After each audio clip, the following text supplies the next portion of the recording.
Dia kata, mak kami tak mati sebab sakit kronik. Mak kami hampir mati sebab kami anak-anaknya. Setiap bulan kami hantar duit, RM50, RM100. Kadang-kadang tak hantar langsung, tapi tetap kami rasa kami anak soleh-solehah. Kami rajin update. Makan steak, kopi mahal, cuti luar negara. Mak makan apa? Kami tak pernah tanya.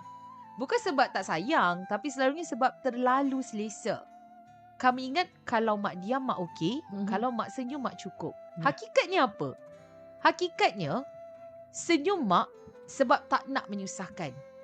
Mak diam sebab tak nak dipanggil membebankan. Sampai satu hari, jiran telefon. Jiran yang telefon bukan mak. Jiran cakap, mak awak pengsan, dari pagi tak makan.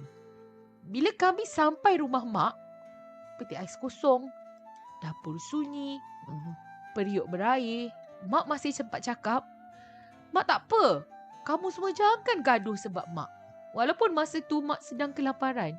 Ironinya apa? Kami selalu kongsi ayat syurga kat bawah tapak kaki ibu. Tapi kaki mak berdiri di atas lantai sejuk tanpa makanan. Kami buat apa? Kami sibuk kejar dunia sampai lupa mak bukan perlukan duit semata-mata. Mak perlukan kehadiran, mak nakkan perhatian, mak nak dengar suara anak-anak. Bila doktor kata, mak kamu ni kurang zat, baru kami sedar. Mak bukan mati sebab tua. Mak hampir mati sebab kami fikir tanggungjawab boleh ditangguh. Jadi kalau mak ayah masih hidup lagi, kita jarang tanya khabar, kita lebih rajin update media sosial, kita rasa cukup hantar duit, jangan bangga.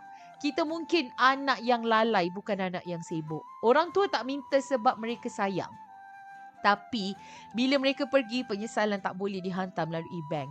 Jaga mak ayah sekarang, bukan masa jenazah mereka dibalut kain putih. Kita selalu takut jadi anak derhaka.